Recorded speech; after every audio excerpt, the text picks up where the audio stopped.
Hello বন্ধুরা, আশা করছি আপনারা সবাই ভালো আছেন। নতুন আরেকটা ভিডিওতে আপনাদেরকে স্বাগতম।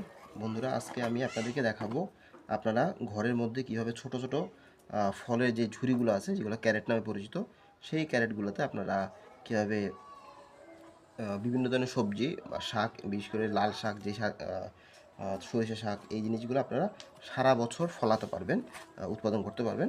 সেটা আমি আজকে আপনাদের দেখানোর চেষ্টা করব। তো বন্ধুরা দেখুন, আমি এখানে একটা ফলের ঝুড়ি নিয়েছি, সাদা ফলের ঝুড়ি।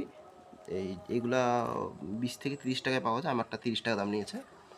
তো এই ঝুড়ির মধ্যে এইভাবে বালি মাটি নিয়ে নেবেন। তার আগে একটা কাজ করবেন, এইভাবে সিমেন্টের ব্যাগ ঝুড়ির ভিতর দিয়ে তার উপরে বালি মাটি দিয়ে দেবেন। এখন আমি যেটা করছি, বালি মাটিটার উপরে কিছু জৈব সার দিচ্ছি। জৈব সারগুলো দোকান থেকে কিনতে পাওয়া যায়, 20 টাকা করে কেজি নেয়। এই যে